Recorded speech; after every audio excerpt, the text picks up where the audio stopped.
Welcome to the Ground and Pwn Podcast, a weekly show for fans of combat sports, gaming, entertainment, and plenty more. I'm Brian Shea, online content director at Game Informer, joined by Scott Fontana, the New York Post's MMA reporter. It is finally here, the end of 2022, so naturally we're going to use this as an excuse to chat about our favorite moments of the year, just like every other podcast on the planet.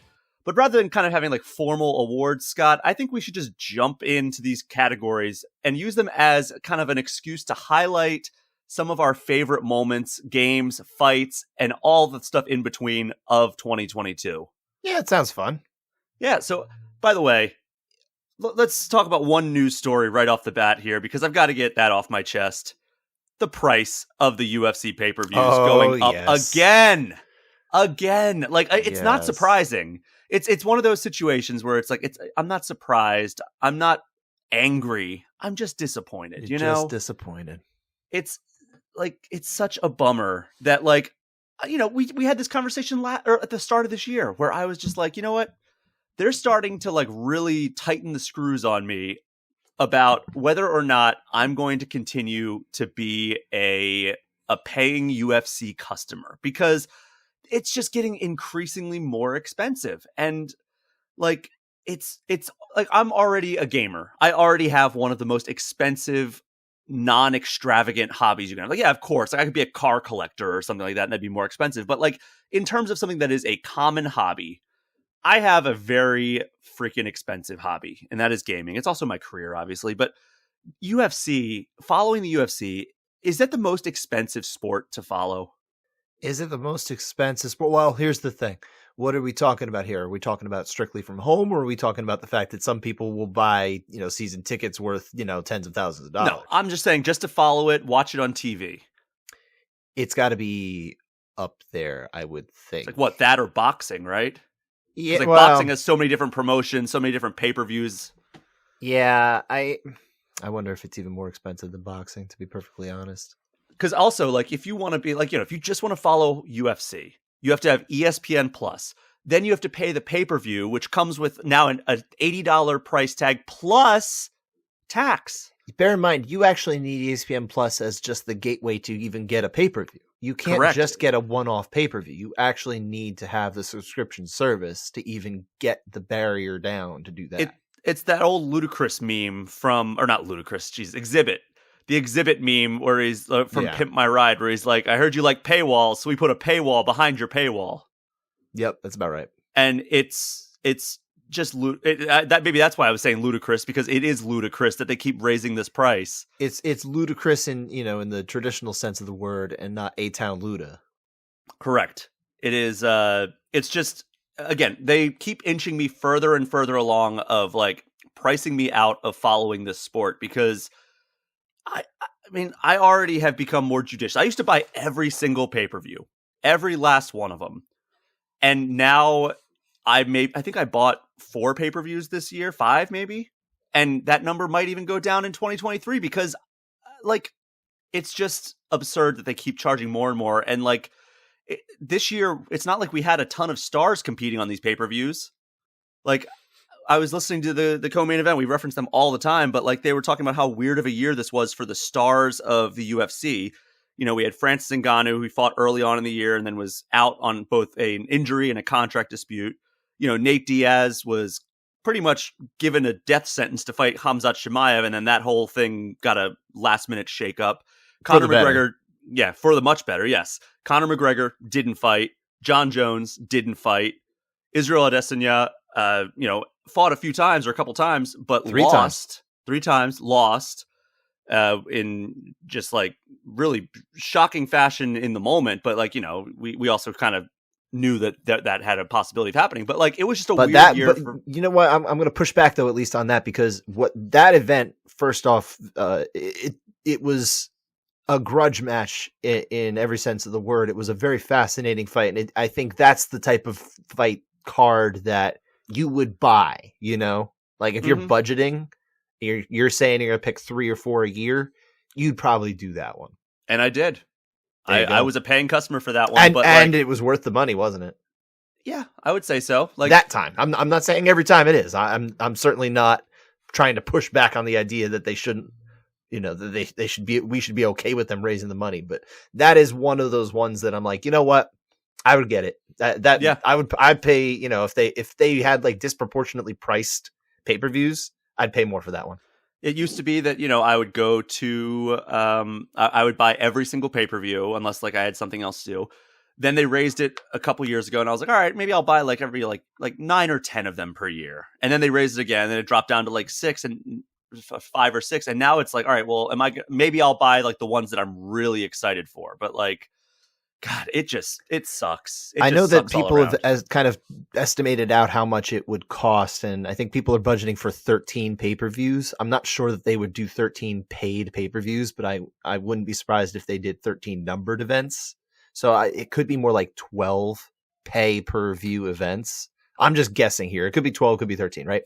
But either way, we're talking about that plus the ESPN Plus subscription plus tax. You're deep into the 1,000, 1,100 kind of maybe 1,200 range of like a yearly expense to be able to watch all of the UFC calendar throughout the year. The question I would have for you based on that, sir, is what would you be comfortable and satisfied? Well, I mean, obviously you want it free, but if you have to pay and you have to accept that we live in a world where there's pay-per-view, what's the annual budget that you would set aside to follow the UFC? Oh man, the annual budget is such a hard thing to do. Because, I know it's a tricky thing, but think about that, because you're talking about being able to buy a certain number of events in a year. If you can budget it out, think of it like that. Yeah, but I've just never thought of it that way. I'm never like doing the calculation. It's like, think about it like a mobile game's microtransactions. Like, I know there's a way I can reach out to Apple and ask them how much I've spent on Marvel Strike Force over the past 4 years. But I don't want to because I'm afraid to think about it. I don't want to think about how much I spend on UFC per year.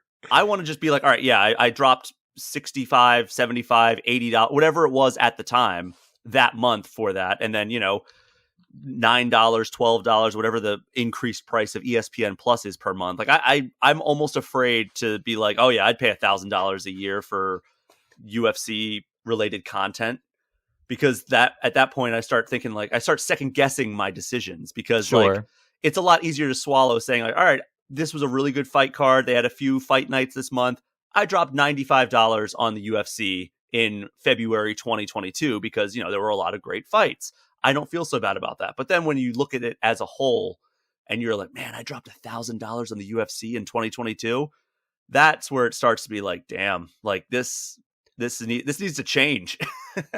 Look, it's a troubling trend, absolutely. And honestly, even when I wasn't really covering the sport every single week in that sense, I would go to the fights, or I would watch the fights at bars. I really didn't order the fights from home because I did not want to spend the 65, whatever it was at the time. It was obviously it's gone up and up and up, but I think for a while I wanted to say it was comfortably in like the $65 range for a little bit. And so I just kind of ran numbers real quick, and let's go with that $65 figure for argument's sake. Back then, 12 pay-per-views a year, $65 a pop. You're talking about $780. That's what you're spending. You're not talking about ESPN Plus and subscriptions and things like that, right? That's not a factor. It's just the $780. So if you take that number, and again, we're going to actually leave out ESPN Plus for this one just for argument's sake. Actually, I'll throw it in there because it's like $100 a year, right? Something like that. I don't know. They keep raising it. I keep getting emails about how much my subscription services are going up. I can't even keep track anymore. Let's just put it at 90. We'll say it's $10 a month for argument's sake. You can afford at the same, like if your yearly expense that you used to pay on it back when it was 65, you can afford 8 pay-per-views, 8.5. Yeah. I mean, you can in theory just say to yourself, listen, I'm just going to cut off a few of these things. And I think that's what fans realistically should start doing, is just cutting more of them off than they used to. And your life's changed. Obviously, you're going to spend differently than you did several years ago, right? Mm-hmm. But yeah, I mean, I imagine you could at least kind of look at it like that and be like, well, listen, I'm just not going to support you every time, Yeah. Maybe I'll just save it for the special times. What do they care? Because they're getting this huge lump cash sum from ESPN by the end of the year if they meet like their number of events, and then like I saw something that there's like some average of pay-per-view sales that they need to hit. If it's higher than the year before, they get another bonus from ESPN. And so like they can run the calculations as they get closer to the end of the year, be like, oh, we sold this many on average.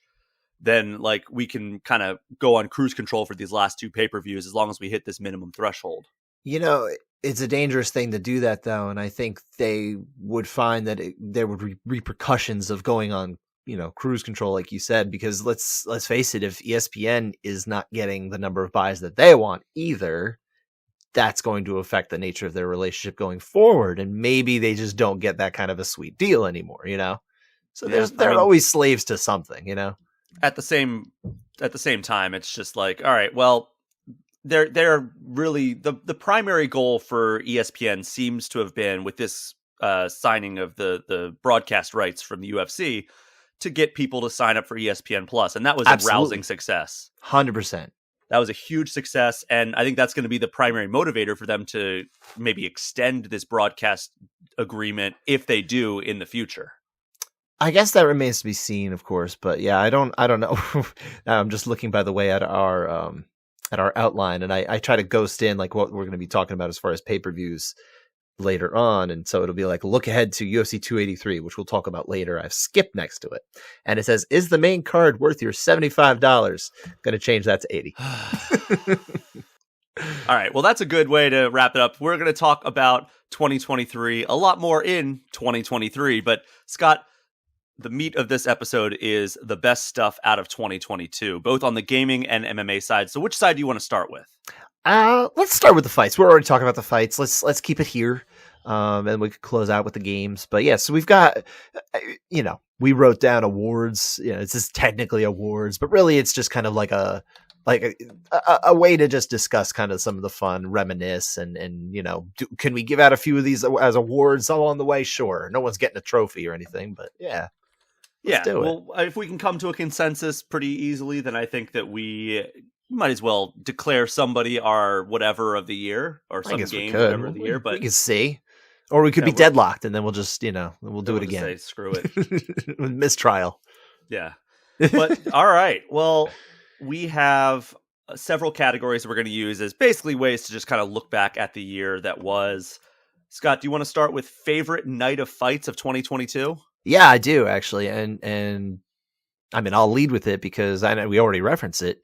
UFC 281, the one headlined by Israel Adesanya, losing to Alex Pereira, losing the belt, losing for the third time to the same man. This time he was the favorite, losing again in a fight that looked like he might be on his way to win, or was on his way to win, really, when you looked at the scorecards. It just didn't go his way, and that capped like a wild night of so many finishes. There were 14 fights that one, 11 finishes. I was in the building for that, obviously. I was, probably about 20 feet away from the cage, and I couldn't tell you how that, I had a really great view. I think we talked about this at the time. I had a really great view of the end of that particular fight, too. But we had so many wild things. I missed some of it, unfortunately, being in the building because I had to come a little later that day. We had round of the year contenders. We had submission of the year contenders. We had amazing comeback knockouts, championships changing hands. We had an emotional, unfortunate goodbye to a legendary fighter in Frankie Edgar. But when it comes down to it, like it's that title fight. Of course, there's Dustin Poirier getting the win over Michael Chandler. There is, Zhang Wei Li winning by, it was a rear naked choke. That's what it was written down as, but it's kind of like a modified crucifix rear naked. This is a wild finish. I thought it was a really great one. Aaron Blanchfield's coming out party. Man, you could go on and on. Yeah, I think that is probably the winner for me as well. I was just looking at other pay-per-views that I remember having a good time watching. One of them was Oliveira versus Gaethje, which is UFC 274. Obviously, that had the stinker that was Namajunas and Esparza. Yeah, that definitely holds it back. That did have Oliveira and Gaethje, which is an extremely, one of the better rounds of the year at the top of it. It also had, unfortunately for people like me who are fans of Tony Ferguson, we had Tony Ferguson's head getting punted off by Michael Chandler, followed by a series of backflips as Tony Ferguson's lifeless body lay on the ground. which was a very weird moment, but also the most MMA moment of 2022, I would argue. And then just as another one that I really enjoyed, which was UFC 273, which was Volkanovski versus Korean Zombie. Obviously, Alexander Volkanovski, maybe one of the best performances of his career against the Korean Zombie. But then, you had Aljamain Sterling and Petr Yan. You had Gilbert Burns versus Hamzat Chimaev. You had Mackenzie Dern versus Tisha Torres.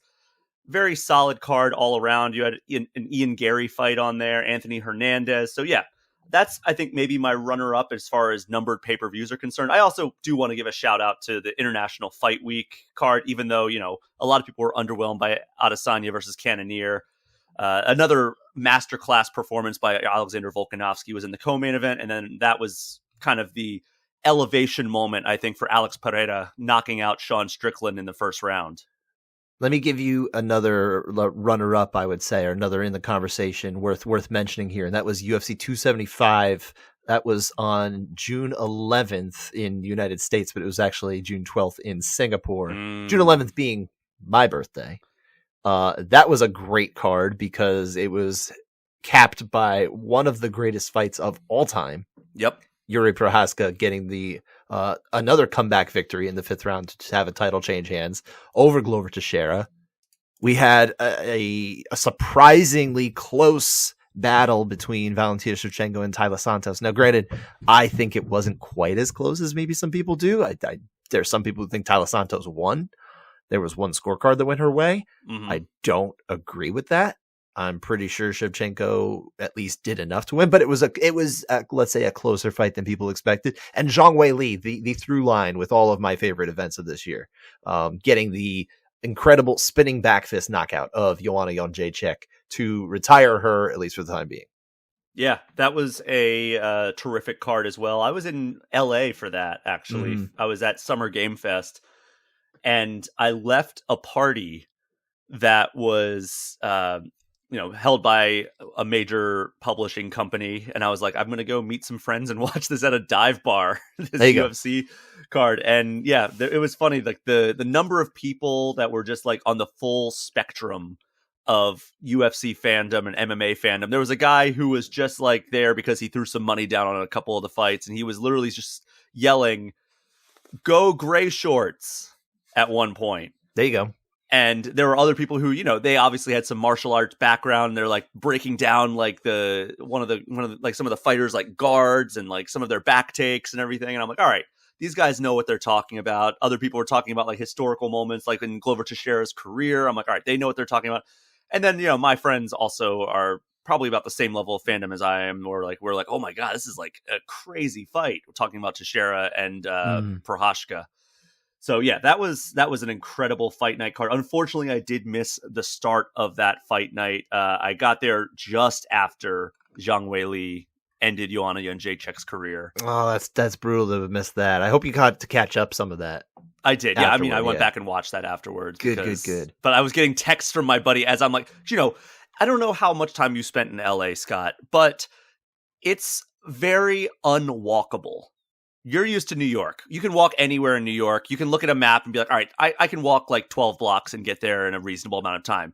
You're trying to walk 12 blocks in LA. It's going to take you a deceptive amount of time. That's what happened with me. I left when the prelims were still going on, and I walked thinking I'd be there. But like by the time maybe the end of the first fight of the main card, and I ended up getting there with only 2 fights remaining on the main card. And I was like, damn it. But yeah, that is, I think, probably the best pick for the second best. But I've got to agree with you. UFC 281, Adesanya versus Pereira.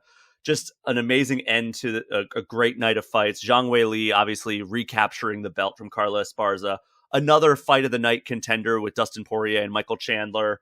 And then, like you said, Frankie Edgar kind of sailing off into the sunset in maybe a less than ideal, but very exciting manner. This is, and I keep saying this was the best night of fights that I've ever been to live. Oh, wow. I maintain that. It's going to be hard to top. I'm sure it's toppable, but it's going to be very difficult to top because this was pretty special just to be witness to all the violence and everything like that. It was a fun time. And really, also really fun time. The prelims are not to be overlooked on this card. Like, oh, no, dude, it was wild. Again, you have Matt Frivola, Karolina Kovalkiewicz, Dominic Reyes, Brad Riddell versus Hanato Moicano. That's the birth of Money Moicano, right? Yes.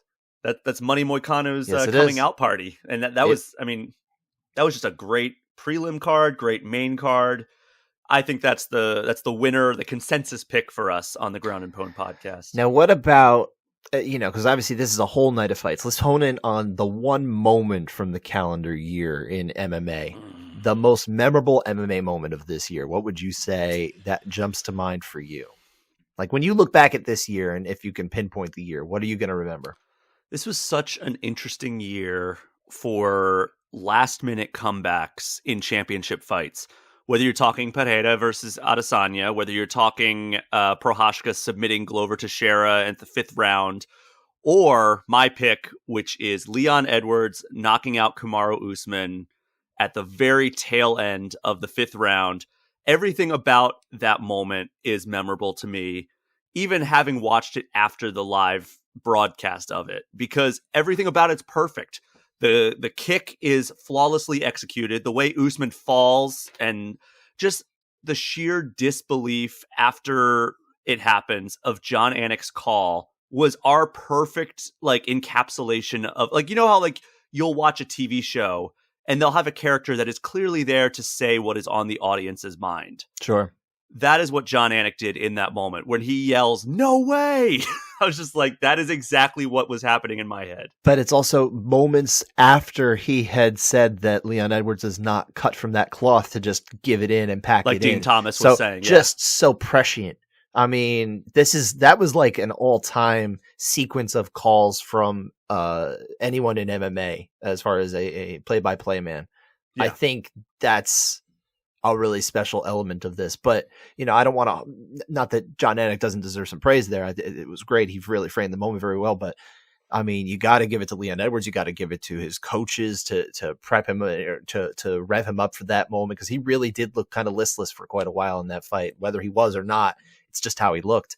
And somehow he still managed to find it in him to get that victory, to get that finish, that knockout he needed over the guy who he really was the number 1 pound for pound guy in the sport. A lot of people saw Kamaru Usman, and not to say he still can't get back on track, but they saw him as kind of maybe making a run at potentially rivaling George St. Pierre's legacy.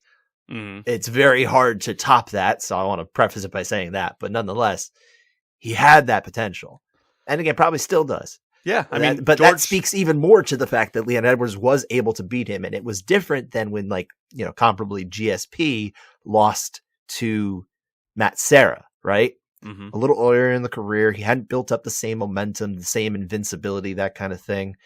I would say Serra was more of an underdog, but I mean, no one really saw that from him at all. At least Leon Edwards had done the work to get to this point, and then some. But man, just a wild moment. And I don't think anybody will forget that moment when it comes to MMA and UFC and this particular year. So that, for me, that's the most memorable moment. Do you agree? Yeah, that is what I'm saying. I mean, but again, those other 2 last minute wins for the challenger, Prochazka and Pereira, those are also extremely memorable moments. And maybe in another year, those would have been the ones that took it. Like, I mean, Prochazka submitting Glover, that's probably a very close second for me because nobody saw that coming. Everybody thought, all right, well, if it stays standing, Prochazka is going to knock out Glover. If it goes to the ground, Teixeira is going to submit Prochazka.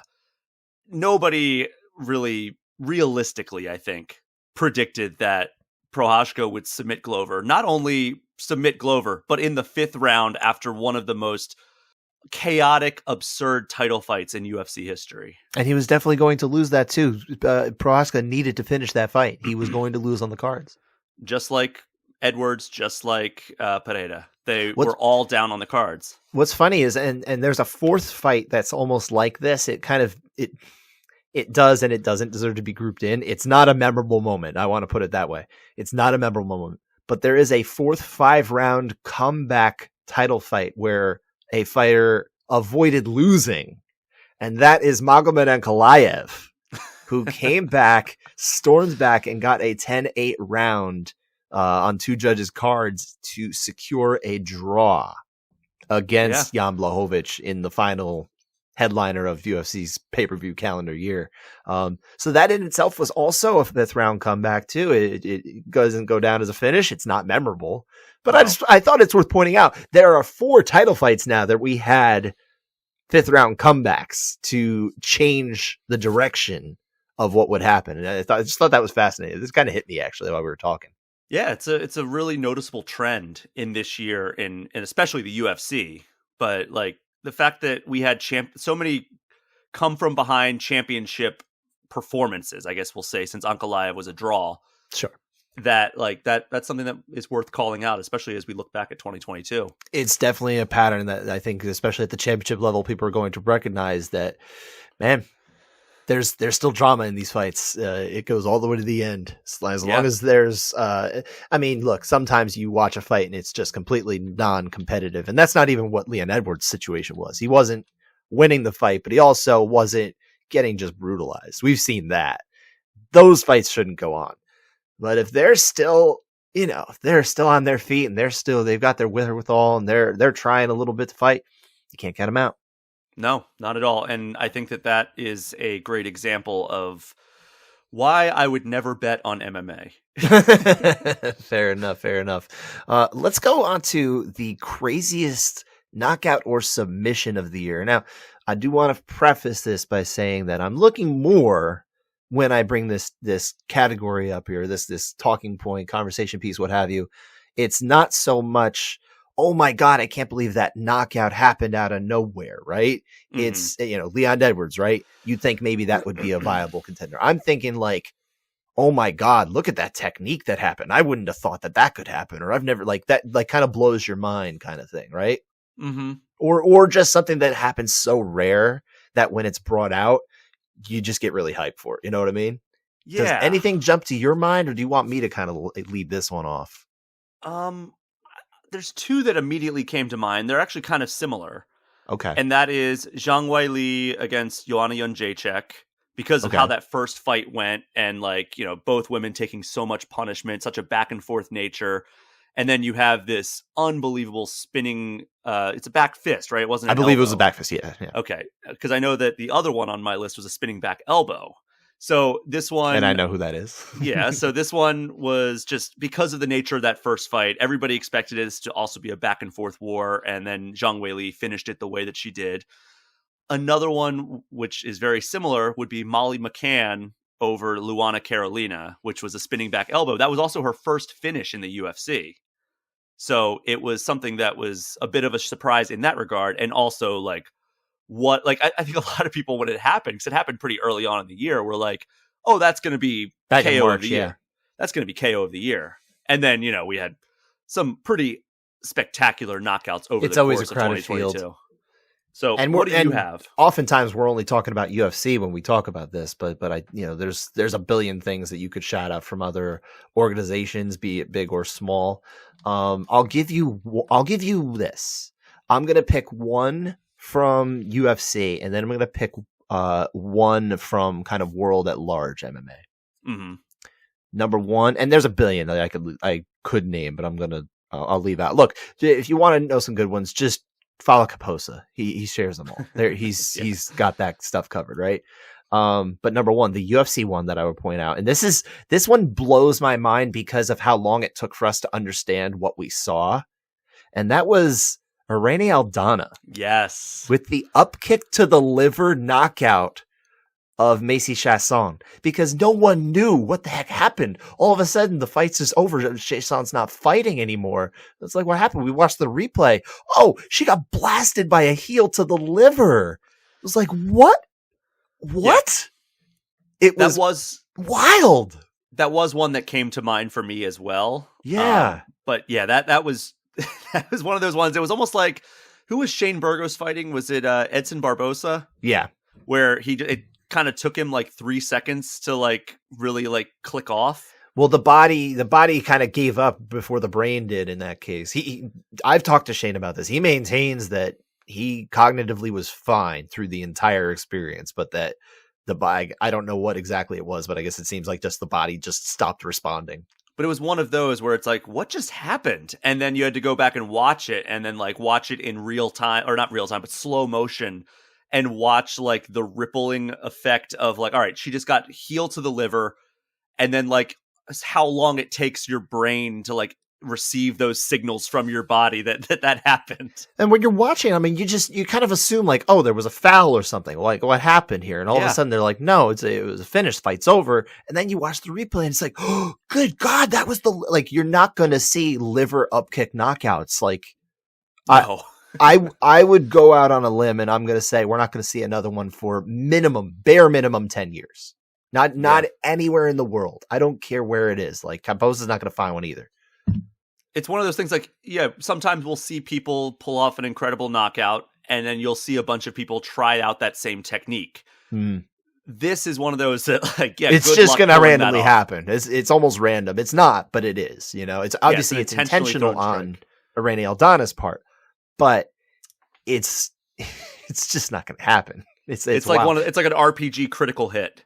It's like, yeah, I meant to throw that strike, but wow, that was really more RNG just kind of rewarded us for that one, right? Exactly. I think that's probably what it is. So that was like the UFC one that kind of made me go like, what the heck is going on here? And then the other one, I'm going to say non-UFC, and I'm still keeping it to the majors, I guess, on this one. Again, you go all over the place. I mean, there was a Gogo Plata finish out there in a women's fight on kind of the regional circuit. That was wild. I love Gogo Platas. I'm obsessed with those. So anytime it happens, gotta shout.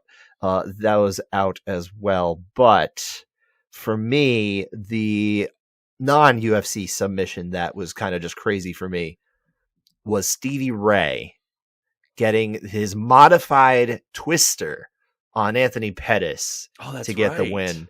I mean, twisters are just fascinating to me. I've grappled before, you know, I'm a blue belt in Brazilian Jiu-Jitsu, so I've never hit a twister. I've never really practiced a twister, to be perfectly honest, but it's a fascinating technique, and to see the way he was able to set it up in his own way, which is different from, you know, like, I guess the quote unquote traditional way to do it. Eddie Bravo has done, and we've seen from, you know, Chan Sung Jung, the Korean Zombie, and you know, here and there. It's not the most uncommon move out there, but it's highly uncommon, and to see it done in this particular way, especially against this particular opponent, with Stevie Ray coming from, you know, he was retired. He was out of the fight game for a little bit, and he's back. He's in the PFL. He's going against Anthony Pettis, who's like kind of the golden boy that they had signed the previous year. Didn't work out. Looked like he was back on track, and all of a sudden, boom, Stevie Ray ends it for him. Yeah. Wild submission. I don't know if you got the chance to watch that one, but it's worth checking out. So. Yeah, I actually did get to see that one. Okay, good. I've tuned into the PFL a few times here and there throughout the year. I wasn't going to drop money for I didn't remember what you missed. But yeah, well, obviously, yeah. That won't be in the budget. No, I don't know. Maybe if they keep it at like, what is it, $60? I think it was 50. Okay, maybe if they keep it at that, I'll switch over to buying exclusively PFL pay-per-views and no UFC pay-per-views. Which is to say you'll spend $50 a year on MMA. Yeah, maybe. Well, no, I still need ESPN Plus to buy a PFL pay-per-view. True. Those sons of bitches. They get you either way. That's how they get you. I actually want to throw in an extra category here, Scott. Oh, no. What are we doing here? We just talked about kind of like the craziest knockout or submission. I just want your pick for who put on the most impressive start to finish performance in any single fight. Oh, that's actually pretty easy for me, I'll tell you. And it's you can almost pick which one you want from him, but Alexander Volkanovski. That's mine too. If you want to pick him against Max Holloway, that was a virtuoso. It was wonderful. It was amazing. It was sublime. It was all the adjectives that you could think of, right? To do what he did to Max Holloway, even though he'd beaten him obviously twice before, but that last fight that they had a lot of sour grapes from people who thought and swore to God that it was for Max Holloway. Close fight. I still maintain it. I scored it for Holloway initially. I ended up watching it a few times, not 48 times like Luke Thomas, but I watched it again a few times, and I've really come around to the idea that, yeah, really close fight comes down to the fifth round, and I think Volkanovski did get the job done in that particular round. So got the fight. You think, okay, we're in for another close one, maybe. Not even a little bit. I mean, Max Holloway is amazing, and he looked amazing since that loss. And he comes into this one, there's a head of steam. You think maybe he can do it. And man, Volkanovski is next level. That was really Volkanovski's, I think, true leveling up. Like, that's like when you're in an RPG and you hit the level cap. I feel like that's what it felt like for that, because it was just like, all right, this guy has finally reached level 100. He has proven that, like, he is just an extra tier above anybody else in this division. Because you think of, like, I think a lot of people to that point thought, like, all right, there's like the S tier in the featherweight division, which is Alexander Volkanovski and Max Holloway. And then there's 1A and everybody 1B, else. right? Now it's like, all right, there's the S tier, which is Alexander Volkanovski. There's the A tier, which is Max Holloway. And then there's everybody else. Like, that's what I think it really proved, is that, like, it's almost like I would actually go a little bit different, but same token here. I think everybody still stays where they are. Even Max Holloway stays on the S tier. You have to create a whole new tier above S. the S plus just tier. For Max. You know what? It's the V tier. Volkanovski. The V tier. I think that's fair. There's a V. He's a V tier level fighter. Yeah, and now he's earned himself maybe the toughest matchup of his life in 2023, which is Islam Makhachev, which I think is going to be a tall task for anybody, let alone somebody coming up in weight. Why are you making short jokes at the expense of the notoriously not very tall? You're the one who took it there. Not very nice, sir. But yeah, I would agree with you 100%. I would go with the Max Holloway performance, just because I think that a lot of people looked at the Korean Zombie like, yeah, he's one of the greats of the featherweight division. However, he's not on the level of a Max Holloway. Very far gone. He's a little bit past his prime. So yeah. But having said that, I mean, yeah, I think that the Holloway performance is better, but because he just destroyed Chan Sung Jung over the course. I mean, he got one of those unanimous 10-8 rounds that are not very common. They really are not, where all three judges said, yep, 10-8. It just doesn't happen, especially anymore. So to get that, I think that was a sign of, like, wow, this is someone who just completely destroyed his opponent there. So very impressive. But yeah, I think you're right. It's got to be Holloway and Volkanovski number 3, in particularly because of Alexander Volkanovski. Bell to bell, amazing. Yes. All right, we're doing pretty good on the consensus picks so far. I like it. We're not really too far apart here. What about who's your? I feel like this one we don't have to be consensus on, right? No, because it's favorite fighter to watch of the year, and this isn't your favorite fighter, but let's say, who did you enjoy watching the most, given what they gave you in 2022? This is a tricky one, just because it is. Like, I'm trying to think back to, like, the best fighters of the year. They don't have to be the best, though. It's really who did you enjoy? I mean, if it's just somebody who's like all action all the time, someone who just delivered on that promise every time, go with that, man. I mean, my first instinct is always to say Justin Gaethje, but he only had one fight, and it was a loss to Charles Oliveira. But he's also coming off of the fight of the year of 2021, which was against Michael Chandler. That's why I was kind of thinking in my head, like, but we're gonna keep it to 2022. I think. Yeah, that's why I'm trying to. Gotta be fair. But then I start thinking, like, all right, well, maybe, like, is it Michael Chandler? Is Michael Chandler my favorite fighter to watch in 2022? But then he only had 2 fights, but both of them were bangers. You know, like, sure. The Tony Ferguson fight was competitive until he, committed a murder. And then the Dustin Poirier fight, one of the best fights of the year, I would argue, especially in the UFC.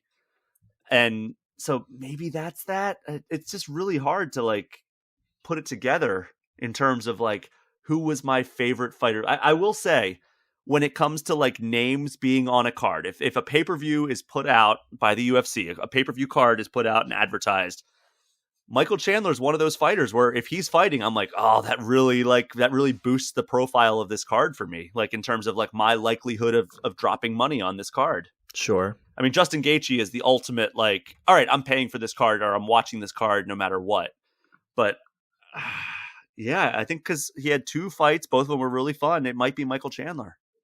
Can I give you a name that I don't think you would have thought of right away, but when I say, I think you're going to jump on board, and maybe you won't necessarily change from Michael Chandler, who's a great choice, by the way. Marlon Chito Vera.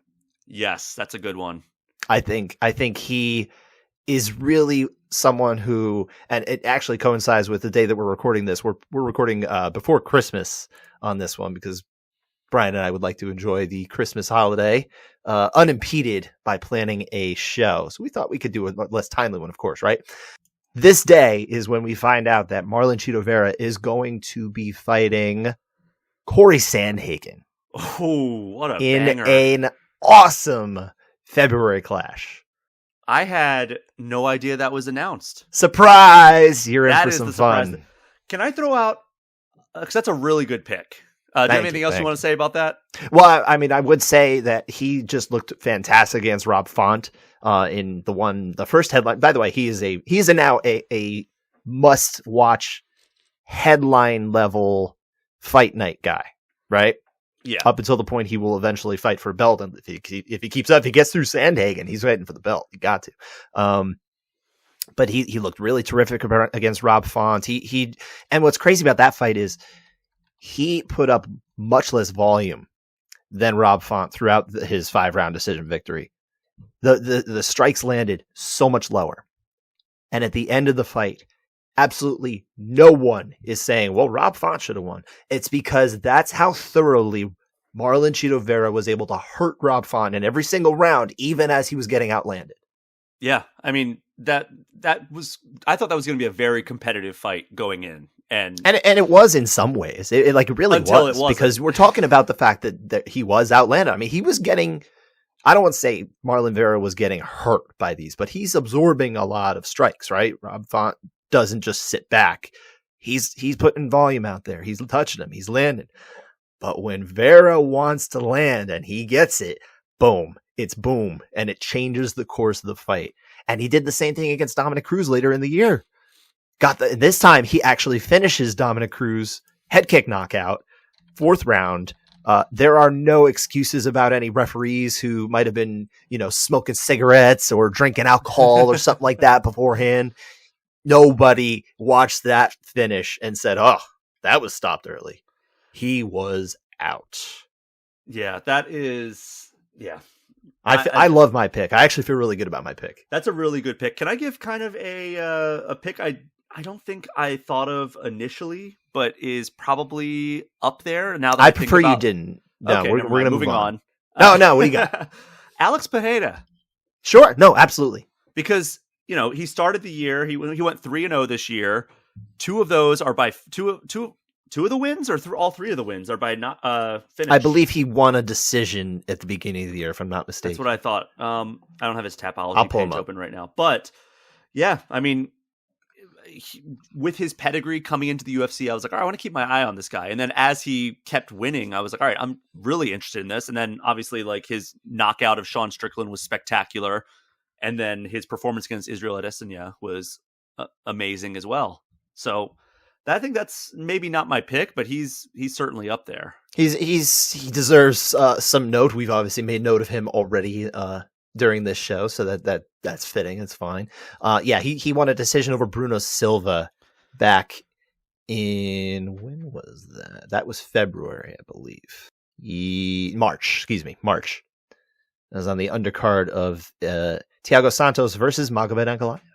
All right. Mm-hmm. All-time stinker main event for 2022 anyway. Wasn't great.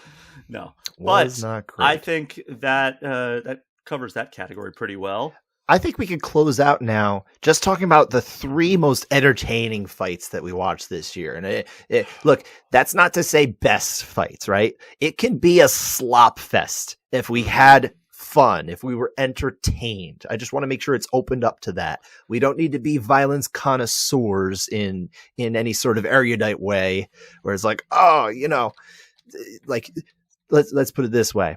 We're putting an entertaining fight as Forrest Griffin, Stephan Bonner #1, The Ultimate Fighter finale. No one's watching that fight for the technique. They're watching it because it's a bloody freaking war. Yeah, that's the type of fight I'm looking for. So what are your, maybe we'll go back and forth, just kind of nominating a few things, right? Yeah. So I have 3 that I'll throw out there. 2 are very obvious. Okay. 1, I think a lot of people may have forgotten about, but may have been among the most fun I had watching any fight this year. What you got? So start off, the obvious choice, Glover Teixeira versus Yuri Prochazka. Yeah, that's fight of the year. I won't really listen to another argument. This is one of the best fights of all time. Probably top 5. Number 2 for me, Gilbert Burns versus Khamzat Chimaev. Yep. I think that's the consensus pick for most people as the best 3-round fight of the year. And then my third pick was a prelim, so not near the top of the card as those other two were. Mm-hmm. Sungwoo Choi versus Mike Trezano at UFC 281. Which I, of course, was too late to watch in person. I'm listening to that, by the way, through my Bluetooth headset or earbuds or whatever, as I'm running, like literally running through the streets of New York from the News Corp building where my office is all the way to Madison Square Garden. So I'm listening to the wildness. I'm like, what is happening? It started off pretty early on with a double knockdown, and it just got even crazier from there. And it was maybe the most, I don't know, I hesitate to say just because of how good those other two fights were and how good, God, what was the one we were talking about earlier about having Gaethje Oliveira, how good that first round was. But like that was maybe round of the year. That was up there in contention for round of the year, especially. And I was on the edge of my seat, even out of my seat sometimes watching that fight. Dude, so round of the year is even crowded because obviously this one is in the conversation, Trezano Choi. But then there's also Matt Schnell and Sumerdarji round 2, right. Which I was also in the building for, yet not cage side for. So this is out of two events I went to live this year to cover for UFC, right? For my outlet. I think probably two of the 3, maybe, or maybe even the top 2 best rounds of the year were at these events. Both happen in New York, both when I'm there to cover it. And yet I wasn't cage side for either one because I went back and missed the fight entirely, Snell Sumerdarji live, because I was waiting for, as we mentioned before, actually, this man, Shane Burgos. Yes. I was told he was supposed to be going back there. This is not Shane's fault. I don't know what happened, but there was miscommunication with the media members that all the main event fighters would be coming out shortly after their fights. He did not come out until after the main event, so that was disappointing, but I don't fault Shane. However, the point is, I missed this one live. I missed the other one live because I'm sprinting through New York. So I'm a little bitter. Are you? I can't tell. Just a little bit. So what do you have for this category? Well, obviously, I agree with you on the first two. So I will give you a different one, maybe one that I'm less bitter about, because you could very easily throw Schnell Sumerdarji in there, to be perfectly honest. And it's always a crowded category, right? There's so many fights that kind of stand out. I mean, how much fun did we have watching, Wonderboy Thompson and Kevin Holland?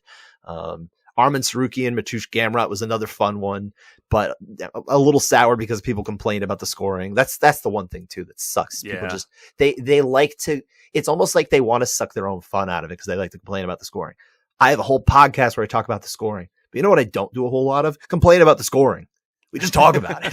It's really just enjoy the fights and then we can, talk about it, whatever. Anyway. Honestly, that is my favorite part about not being on Twitter right now. I bet.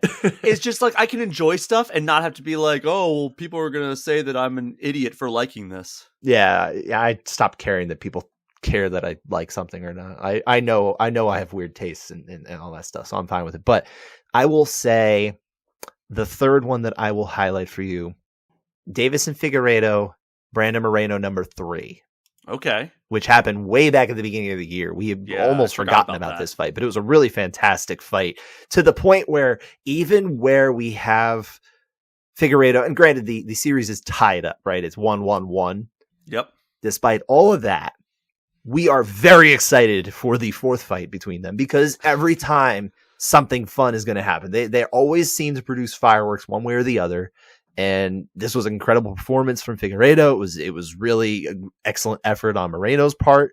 A lot of people kind of had scores one way or the other. I think probably the consensus is still that the right guy won, but that maybe there's still business to handle. And I don't want to forget a fight like this. I think it's worth mentioning. Title fights should get a little bit of precedence, I think, because we are watching, the best fighters. And yes, it's not just that. I was entertained as hell watching this fight. Yeah.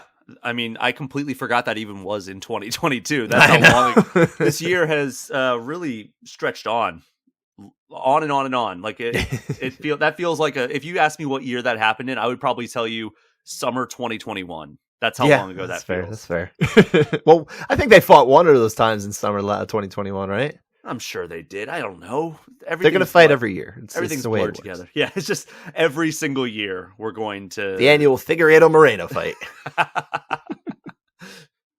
But yeah, I think that's a pretty good list of our favorite fights of the year. I think we've covered all the fights we really did talk about. We could obviously go on and on and on, but I want to get to games here, and then I want to get into my holiday break here, my friend. So all right, let's dive over to the gaming, and you, being our gaming guy, came up with some of these categories. I threw one in there as well, but why don't we start with what you have listed first? Favorite old game of your 2022. Now, I love the title, by the way. So think about it this way. Game. Think about it this way. Like a game that didn't come out in 2022, but you enjoyed in 2022. Now, should it be a game that I never played before, or can it be a game that I'd like always go back to? Like what's the criteria here? Whatever you want. It's your choice. I'm going to choose a game that I reviewed back when it first came out, but I went back to and rediscovered. Okay, at some point. I'm going to go Street Fighter V. Okay. And that's because, for very good reason, actually, Street Fighter V, when it came out in 2016, was not very good. You know, you think of a Street Fighter game coming out, you're like, oh man, that's going to get really good review scores. That's going to be like a fan favorite game for the year. Yeah, we talked about this on the show even. Yeah, I give it a 7.25 out of 10. I was not particularly fond. I thought the fighting felt good, but everything else was kind of crap. They've fixed that game so thoroughly. And, I went over to Japan and played Street Fighter 6 as part of our cover story. So as part of that research, I spent a significant amount of time with Street Fighter 5 just to see how they've changed the game and like kind of refreshing my memory and everything. And they have done such good work fixing that game. And you know what? The directors of Street Fighter 6 are actually the people responsible for fixing Street Fighter 5. They joined midway through development of Street Fighter 5, and then they were promoted to director and producer of that game after they joined the team. And they're the ones that set the course. They kind of course corrected that game after launch, and they're taking all those lessons into Street Fighter 6, which is why I'm so excited for Street Fighter 6. But Street Fighter V is just a really good game now. Like, they really did a great job course correcting, adding meaningful content to make it so that it rounded out the parts where Street Fighter V was lacking at launch. And in rediscovering this game for research, I rediscovered it as like, oh, they did a really good job. This is a really solid fighting game now. I like it. Well said, sir. And I do like that game. I have played that here and there over the years it's been. So I've kind of seen the evolution a little bit more than you had maybe along the way. I feel like it didn't take that long for it to get to the point where I was happy with it. Maybe, I mean, when you say that long, I mean, a year is probably a long time, but when you're supporting a game for, when did it come out? 2016. 16. Yeah. When you're supporting it for 6.5 years, a year isn't that long in the grand scheme. I think it's been pretty solid for quite a while, but I'm glad that you were able to really find that in you, because we both, I think, have a lot of affection for the Street Fighter franchise. Absolutely. And I have gone back over the course of these years and checked it out, but like this was like really where it started clicking more and more to the point where like, oh, they really made this a great game at this point, like after all these updates. And also 2021, the end of 2021 was when the final DLC came out for Street Fighter V. So now it feels like a complete product, Yes, yeah, that's true as well. So yeah, that's my pick. What about yours? I'm kind of torn here, but I'll give you the first one that kind of jumped in my mind, and I'll just stick with that one. And that was Deathloop. And I've been waiting to play this game for like I loved the kind of the first trailer that I watched for it when it was announced a few years ago. I really fell in love with the idea of it. I really like the Dishonored series, right? Same people involved. It had the aesthetic. It felt like it had a different tone to it. It looked a little bit more acerbic, tongue in cheek, what have you. I really was up for the idea of that. And I don't necessarily love a lot of because it has like these roguelike kind of elements to it. Yeah. And I'm not usually into it, but I thought this was perfectly fine the way they executed it. I was very into it. I think what's the difference between roguelike and roguelite? Is it because there's just less elements of it? There's more progression carried over. Right, okay. I feel like that's what I like, maybe, is that way. So I was very, very pleased with the experience. I recommended it to pretty much anybody that I thought would like it. That was the game I was really pushing. So as far as old games, I would say I'm trying to limit myself to especially picking one that I hadn't played before, right? Because as we've mentioned, I played a lot of God of War PS4 2018 this year, and that's an old game, but I had a heck of a time playing it. So I want to isolate to a game maybe that I revisited. I mean, I had gone back to, or not revisited, but playing for the first time. I had checked out Horizon Zero Dawn. I think I finished this year as opposed to last year. So some of that's merging, right? Yeah. Yeah, that I really did enjoy Bowser's Fury, but yeah, I think for me it's Deathloop. Yeah, I originally, when I put this category down, I was like, yeah, Scott's probably going to choose Deathloop. But you actually played a really good selection of games that came out in recent years. Like you said, Bowser's Fury is awesome. Yeah. And Horizon Zero Dawn, one of my favorite games from last gen. So yeah, like you had some great options there too. Did you play Forbidden West at all? That's a 2022 I have game. not yet. I've been waiting for what I want to be like. We talked about sales. We talked about that around our holiday, kind of previews, holiday deal season, I guess, right? Mm-hmm. We had talked about it. I thought about it, and it was 35, I think, at the cheapest, or maybe even 30. Right. But that was for the disc version, and I actually do want to buy the digital version, which never got below 40. It's actually 40 again. And I thought about it. I'm still debating it. We'll see what Christmas brings me. Maybe I'll get some PlayStation Store money, but right now I don't have it yet. I do want to play it, so maybe that's going to be my selection for old game of 2023. We'll see. Maybe. Well, that, I think those are some good games that we played that didn't necessarily come out in 2022, but we enjoyed just the same. Let's jump over to games that actually first, let's talk about gaming moments. So we talked about fighting moments. Let's talk about some gaming moments that So what are you thinking as far as gaming moments? Help me out here. Like, I'm thinking you taking down the head Valkyrie in Give Me God of War. Sure. Okay. So like, whatever it was experiential for me personally, right? Mm-hmm. Okay. Yeah. You know what? Finally getting through Sigrun on Give Me God of War difficulty in New Game Plus after I don't know how many hours. Let's ballpark it at 6 to 8 of playing, not in one sitting, but it took a while. It took a lot of deaths and restarts and what have you. A lot of kind of folding and trying again, and to do that was really, really, really special, and it was really like an amazing gaming accomplishment for me. But I would say, and I'm going to keep this exceptionally spoiler free when I say this, but there is a very memorable element that happens later in God of War Ragnarok. And I will not say any more, but I would say that was a very memorable moment. All right. Well, I'm also very upset because I was playing God of War Ragnarok last night, and they referenced something that happened in God of War 2018. And I was like, oh, I want to refresh my memory of like what that was. And when I was searching for that YouTube clip, one of the auto suggestions spoiled something that I think happens later on in God of War Ragnarok. So I'm very not happy about that. Do you think you know what I'm talking about then? Maybe. We're not gonna bring it up on the show because we want to spare our listeners as well. Yes. But oh my goodness, I'm so sorry. I hate to hear that. I think I'm kind of going to cheat here with my most memorable gaming moments because I have the professional advantage over you in this regard, in that I get really cool opportunities. And one of those opportunities, I had a couple of really good opportunities this year to play some games and like do some cool gaming related stuff. One of those is actually captured on video, and it's on the Game Informer YouTube channel right now.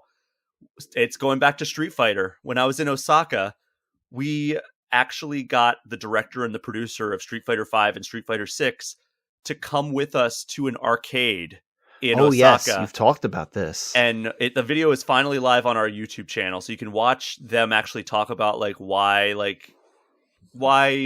arcade culture is important to them, like what's special about going to an arcade and playing. And it's a really fun memory. And of course I had to like put on the nasty arcade boxing glove, and I was showing off my right cross to the little like boxing machine that they have in there. Nice. They have the video. Unfortunately, I do not have the video of me doing that. But yeah, like it was just really fun to go to an arcade with some of the people who are kind of, they course corrected Street Fighter V. They're making Street Fighter 6, and all indications are going to be really integral to one of my favorite franchises. And we're going there and we're playing some of the classic entries. I played Hyper Street Fighter 2 against the producer of Street Fighter 6, and I played Ultra Street Fighter 4 against the director of Street Fighter 6. That was just a really cool experience. Can I just ask you, did you ever win a round even?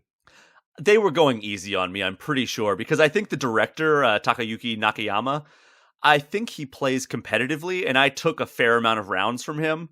Okay. So I think, and then like we've watched him like Unleashed. We've seen him like play like to the top of his ability. Sure. And it seems like it's a different gear. You were suggesting that he played down to the competition, but in this case on purpose. I'm suggesting that he was sparring with me and fighting with his actual like equals. I see. Yeah. No, that's fair. I think we were talking, I don't remember if it was related to this particular element, but we were talking on a recent show. Maybe it might have even been less recent. Maybe it was a couple months ago, but talking about arcades when we used to go to arcades as a kid. And I was having trouble coming up with the name of the arcade that I used to go to, because to be perfectly honest, I would walk into the mall and I'd walk to the arcade and I didn't look at the name of it. I just went in and played. Yeah. It was just the arcade. That was its name to me. Was it Aladdin's Castle? No, it was not Aladdin's Castle. Okay. I Googled the mall that I went to and arcade, and I was able to find the answer. Gameland. Well, that's very generic. Yep. But it was where I went. Mine were Fun Quarters, which was the one right by my house, and then the mall that my mom would always go to, and then she'd give me $2 if I was a good boy at the mall for whenever she was doing there. And were you often a good boy? I was often a good boy. Then it eventually graduated to, all right, I'll buy you a Teenage Mutant Ninja Turtles action figure if you're a good boy. Mm-hmm. So it was always a bribe because I was along for the ride, and I did not want to go to Value City for an hour or two. I like your parents' parenting style. It's just throw gifts at him until he shuts up. It worked though, and I have a lot of really good memories at Flickers, which was the name of the. I still have some tokens from Flickers in my drawer. They don't work anymore. Oh, I don't think they do, because I don't think I don't even think that mall exists anymore. Yeah, I believe that. I believe. Yeah, so I'll say the Street Fighter 6 in the arcade situation was probably my favorite, but also like shout outs to going to Super Nintendo World at Universal Studios Japan. No, that's like half gaming though. It's like gaming it is, adjacent. but it isn't. Yeah, and gaming then, adjacent. That's fair. Going to Sonic Team in, I believe, May, and being one of the first people in the world to play outside of Sega to play Sonic Frontiers was also pretty special. And then for a Sonic fan like you, of course, and then having a couple conversations with Takashi Iizuka, who's the head of Sonic Team. I'm just like, I'm there playing Sonic Frontiers, and then it's cool to see like Takashi Iizuka just walk by and just walk up and be able to chat with him for a little bit about what I'm playing, and it's a fun experience. I thought of you the other day, by the way, because I worked at my son's school holiday boutique. You remember when you used to go in there for like $15, and you were supposed to buy gifts for your family, and you ended up buying like a shark for yourself or something? Well, the way it works now, just to give you a brief window into the way this works, is every item there is $2. You just pick the items you're going to get, and you bring them up and you bring it out. So it makes it a lot easier.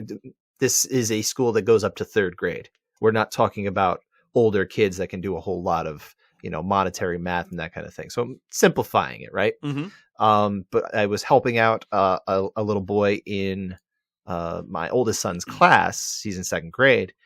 And this boy, by the way, had last year, he had a game truck come, and it had like PlayStation I've seen those. Switch and Xbox had like a bunch of different TVs in there, and it's like kind of a roving like party truck, but it's just games. So he's a big gamer is pretty much what it is. Like whenever I ask my son about this particular boy, he's like, yeah, he really likes video games. I'm like, yeah, I know, I've heard. But anyway, I was talking to him, and he brought up, because I don't know how we got on video games. I was like, oh, probably I just said, oh, you like video games, right? And he's like, yeah, I was just playing Sonic Forces and I'm at the final boss and I'm having trouble beating him. And it just kind of made me think of like, oh, probably little Brian was having trouble one of these days fighting Robotnik or something. Oh yeah. I mean, it was probably like Chaos in Sonic Adventure 1. Mm-hmm. That like when I was a kid, I had a hard time. Or like the Bio Lizard in Sonic Adventure 2, which was like the final boss. But like, yeah, there were a lot of bosses in the early Sonic games where I would just be like, all right, I'm going to play this the way the Lord intended. And then I'm going to hack the crap out of it with Game Genie. That was the way I enjoyed a lot of early Sonic games. But love me some Game Genie. So those are some memorable moments of 2022. Let's get into the actual games themselves. What was your most played game of 2022, would you say? I think I have an idea. Well, I know because I did the PlayStation thing, the one that's Sony, and I also did the Nintendo one, but I know how much less I play my Nintendo than I play my Sony, my PlayStation, or PlayStations, I should say. But for me, it was God of War #1, actually. Okay. I played, I think it said I played 79 hours of it. Now, mind you, you can beat the campaign in this game in like 15 hours. So think about how much time I spent in two playthroughs, by the way, of this game. I would say there was a good chunk of it that was the second playthrough, the one I was playing on hard and just, beating my head against the wall trying to beat these balls. For all I know, I spent more than 8 hours trying to beat Sigrun. It might have been more like 10-ish, which is almost like beat the whole game, right? Yeah. So yeah, I played that one just a metric ton.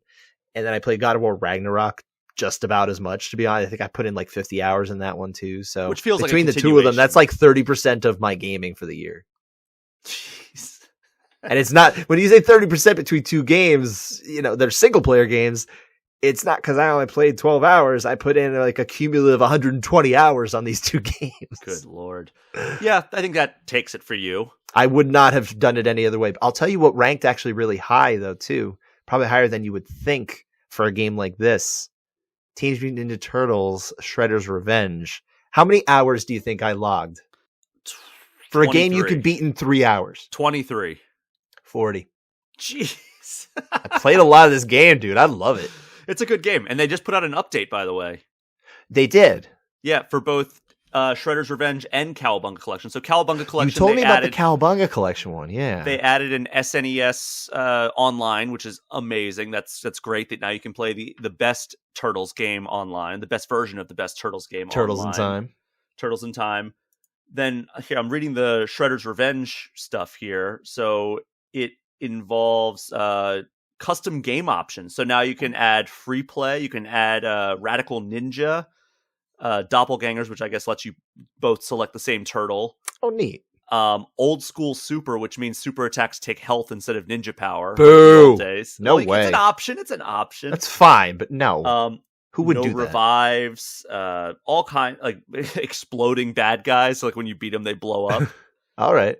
But yeah, 11 mix and match modifiers reminiscent of the dip switches found in old school arcade machines. Listen, I like it in principle, but I'm still I'm stuck on the idea of who actually is going to opt in to be like, yeah, I want to use up my health when I use the supers. No one liked that. It's worse. Nobody. And then there's the new filters to make it look like it's on a CRT TV or you're watching it on a VCR. All right, now we're in. This is cool. Yeah. I like the kind of mix and match stuff, but the Doppelgangers one is kind of cool. And no, I like a lot of those things, to be perfectly honest. I know I harped on that one, but I think it's great. And I get why they would put it in there. It's just like, no, just hard pass. Yeah. I wish they would do the other way around on Cowabunga Collection. Like, make it so that you can use ninja power instead of health on Turtles in Time and TMNT 89. I see. However, did you see they also added a color filter for the Game Boy games in Cowabunga Collection? So now you can play the Game Boy games with color. No, I didn't. That was another thing that was kind of lost in the shuffle of being able to. So that makes those Game Boy games a lot more playable, I feel like. Let me tell you what I really enjoyed when I was playing Cowabunga Collection is the fact that you could turn off the sprite flicker. Which obviously was built into these games for a purpose, it was to make it so you fit more sprites on the screen and it wouldn't slow down terribly. Even though it's still in Mutants, Manhattan Project. Mm-hmm. In that particular game, there would still be some slowdown as a result, but it was not as bad as it would have been. You can turn that off And now, obviously, we have computing power that can handle that. So it's really amazing to play that. Where like in the second level, the water level, where the foot ninjas are jumping out of the water toward like the center or out of the center. You know that level, I think. They do it lightning fast. You're like, holy crap! Whoa! I was not ready for that. Love that game, by the way. Did I ever tell you that I sold I sold all my games for a Nintendo box, and right? Super Nintendo. Is that where you're I going? had the box. Yeah. Did I tell you this story already? Yeah. I think this is when I was in Florida. You told me this story, like way back at the start of this year. Okay, I may not have shared it on the show, and if I did, you're going to hear it again. But I had the box for Teenage Mutant Ninja Turtles Manhattan Project for NES, just the box. The game was long gone. I put it up on eBay, and I sold it for at this point I forget the number, but let's say it's somewhere between $80 and $110, which is so wild for a box. Also, why did you still have that box? Because I loved Ninja Turtles, man. That was like the one that I held on. I used to save all the boxes, to be perfect. I had a box of NES game boxes for a long time. Wow. And then at some point, I decided to get rid of them. And that was a mistake because I probably had like thousands of dollars in that cardboard box of cardboard. Who knew? It was more valuable than any of my baseball or basketball cards. If I had just held on to that a little longer. But yeah, I think I got rid of all of them except for Turtles and Mutants in I keep saying Mutants in Manhattan, which is not a very good game, to be perfectly honest. No. But it's Manhattan Project. Which is a good Manhattan Project guy. And yeah, I saved that one just because I loved it so much. And eventually I was like, I could get rid of it. And I saw how much it was worth. I was like, oh yeah, let's get rid of it. I think people like parents or like us throwing away our retro games or like selling our retro games is our generation's version, given how expensive and valuable retro games are now, to like our parents' generation of like throwing away old baseball cards. Yeah. I know my father will tell me about when his mother made him get rid of all his baseball cards, or she just got rid of them one day or something like that. Yeah, they were just all gone. And, everybody had Mickey Mantle, right? But yeah, I see my games in particular, and I don't want to go too far off. We're already kind of on a tangent. I kind of want to get back and got to wrap this up soon, of course. But my games, my NES, my Super NES, my N64, I want to say late high school, I decided to sell them all to GameStop. Mm-hmm. And I was perfectly satisfied with my transaction at that time. I got like $120-ish, I would say, in store credit. There was one game in particular that somebody offered me straight cash for to just do directly with them. One of the clerks, and that was G.I. Joe: The Atlantis Factor for NES. Are you any familiarity with this game? Okay. Not a very particularly great game, right? But it's G.I. Joe's, whatever. It was fine. I had fun playing it, but it wasn't special. And he offered me, I think it was like $5. I got like straight cash $5 as opposed to like $1 of store credit. He's like, okay, because it was going to be worth more, I guess. So he's like, you know what? I'll just buy it directly from you. We'll both win here. If you go on eBay right now and you look this game up, you could probably get it for anywhere between $80 and, if you have the box, like $400 or something. Jeez. Yeah, and I did have the box at that time. I definitely had it. When was this? Like, how long was it? Was it? Oh, that yeah, I'm valuable talking back about then? high school, man. So this is 20 years. Oh, okay. So this was not like he was not like up to date, like looking in, like bringing up eBay, being like, oh man, this game is like $150, $200. Like, he wasn't that shrewd. He just kind of wanted that game. Well, he certainly wasn't on his phone because we had the dumb phones back then. But maybe he just, I mean, look, he worked at GameStop. There's a decent chance he at least had some familiarity with the rarity of the game or whatever. So I think it probably just isn't the most common game is probably why. Probably. But yeah, so that's my GameStop story with selling all my stuff. I'm probably got a couple games out of it that I was happy with. And again, the transaction is perfectly fine until you fast forward in time and you realize, oh man, all that stuff was worth a lot more. Oh, 100%. I mean, that's me with all of my old holographic Charizard cards.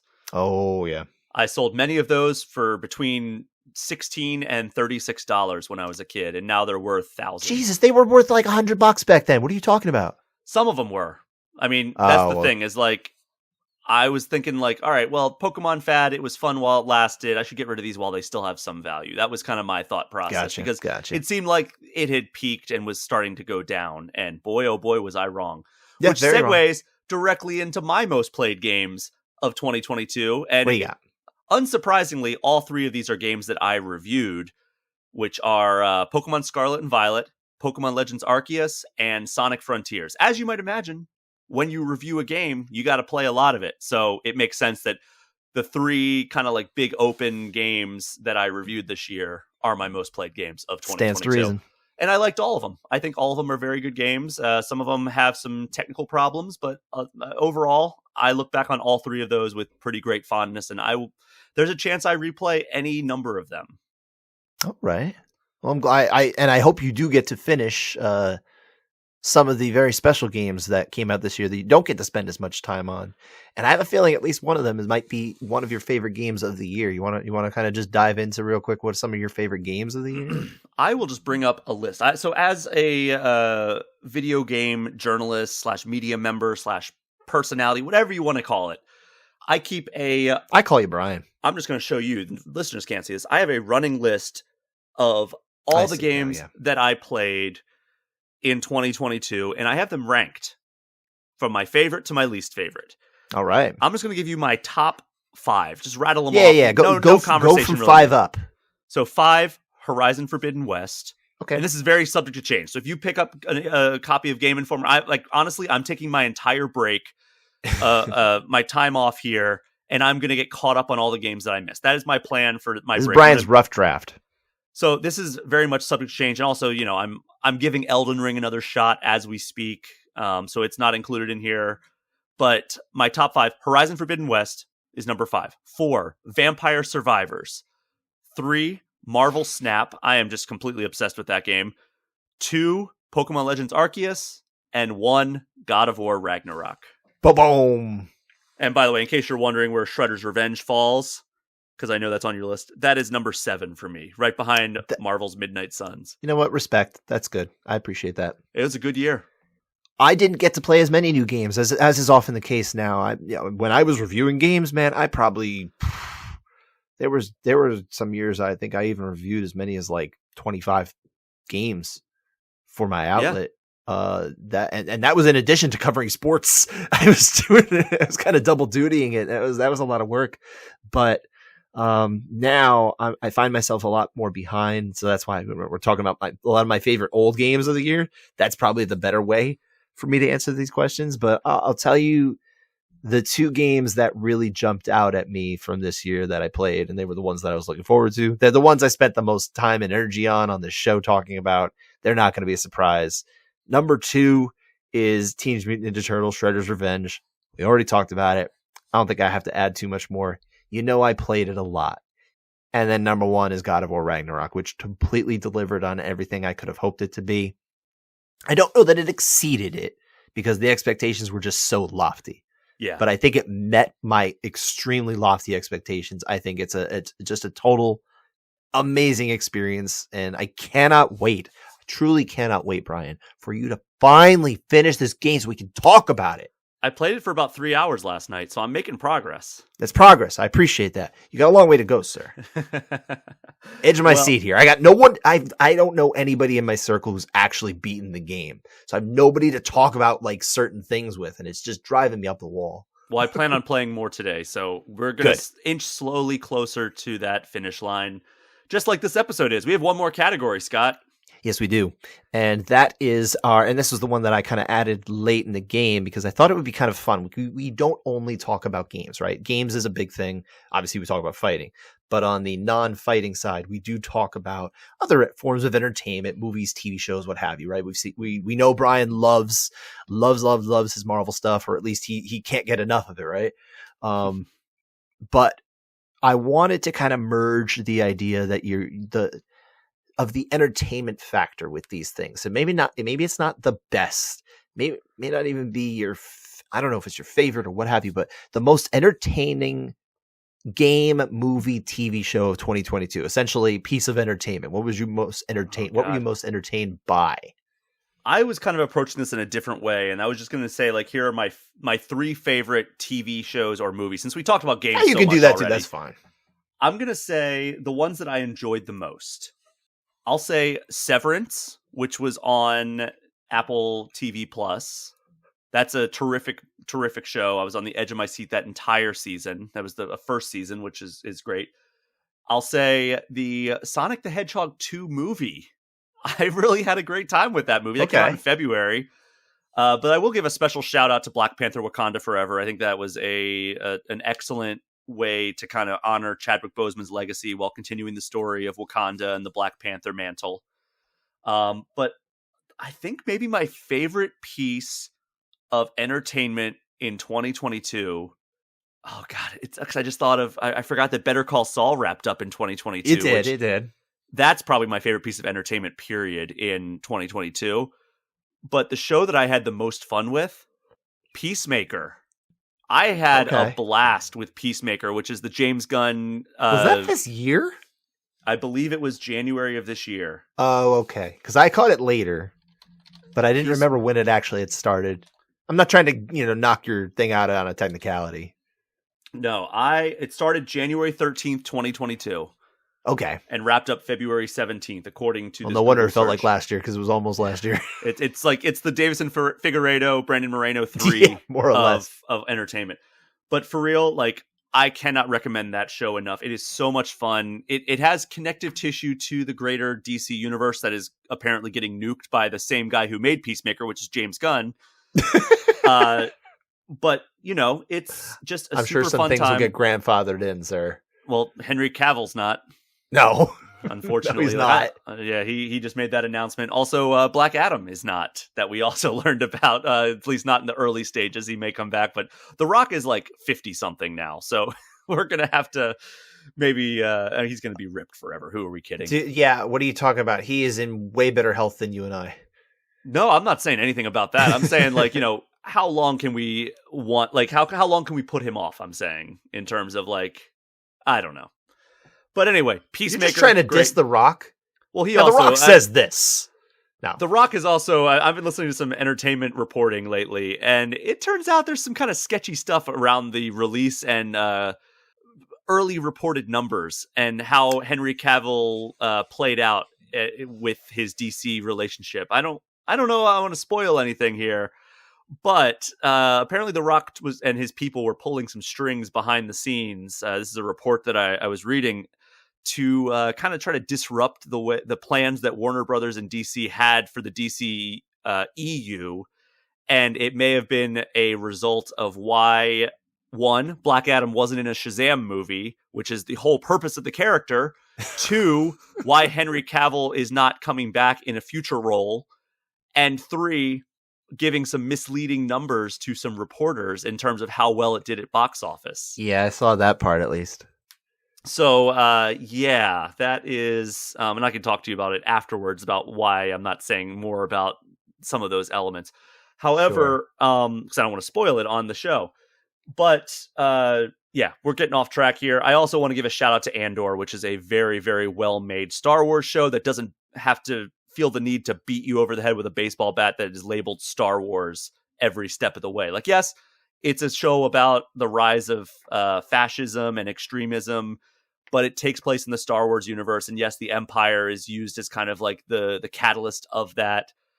But ultimately, it's just a very well-made show that happens to exist in the Star Wars universe. I'm going to keep this as concise as I can because I don't want to go deep into it. And we've got to kind of wrap up here. But I did watch Andor. I watched it all.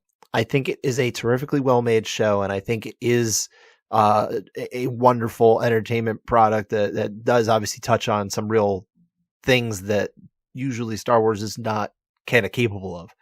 Having said that, I kind of want my Star Wars to be Star Warsy, and so it didn't have as much as what I wanted from it. So I was a little disappointed, probably because of my expectation bias. So that makes sense. I think.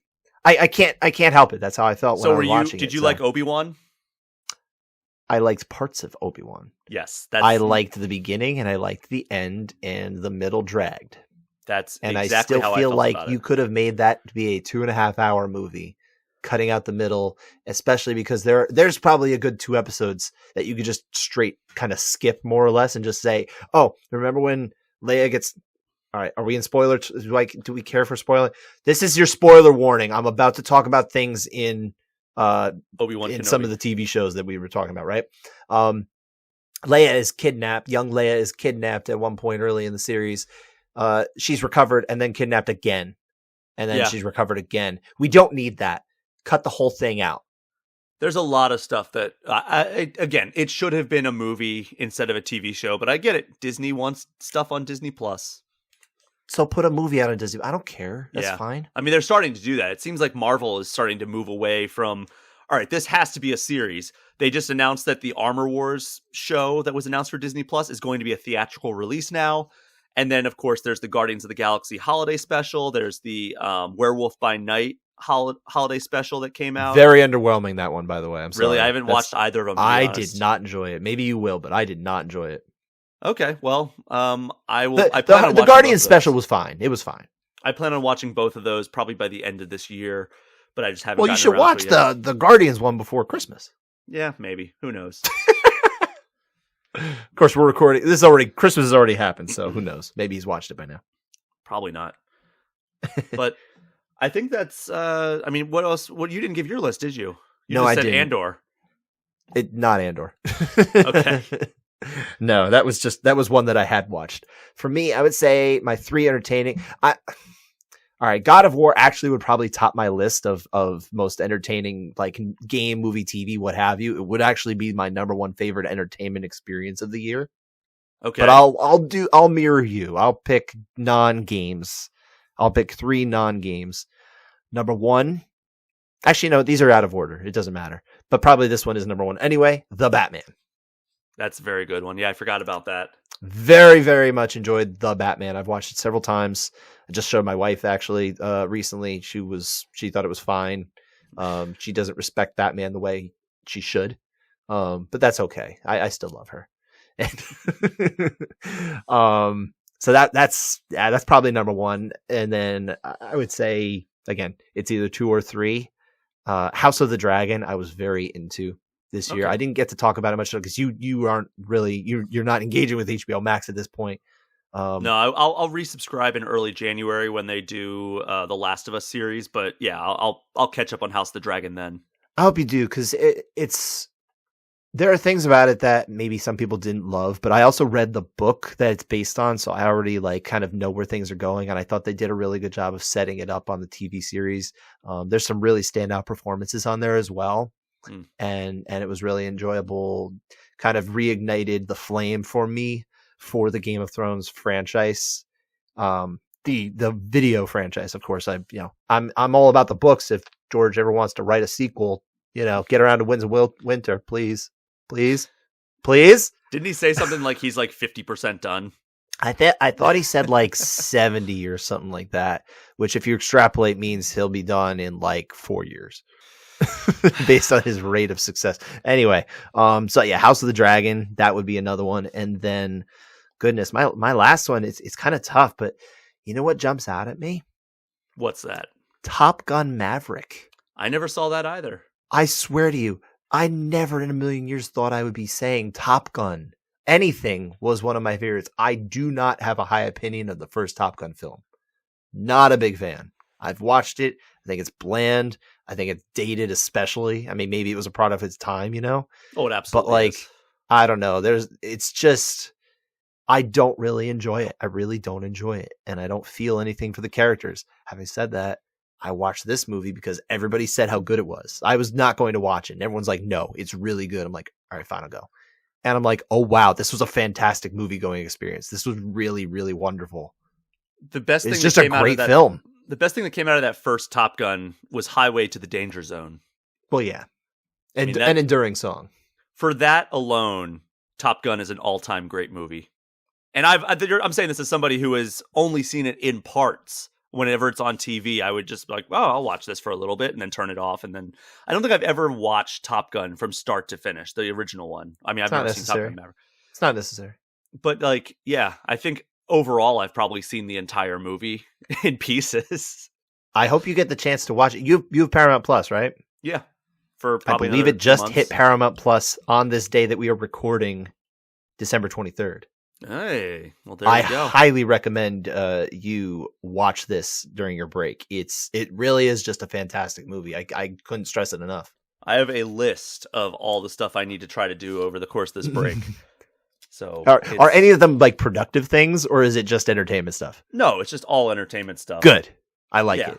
I mean, I have a bunch of friend hangouts that I'm doing. I think I have a friend hangout every single week or every single night next week. One of which is us gaming. I have that penciled in. I am so excited to game with you. I don't know which night it's going to be, but it's going to happen, and I'm so pumped. Well, I hope and it's the one night that I talk about it. I hope it's the one night that I marked off, because otherwise it's not happening.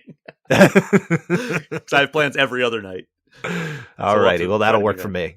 All right. Well, I think that's an episode, Scott. I think so too. So, I hope everybody had a nice holiday. I believe Hanukkah is also in the rear view as well for people. So that's our show. If you like what you heard, make sure you subscribe, Apple, Spotify, YouTube, wherever it is you're hearing us.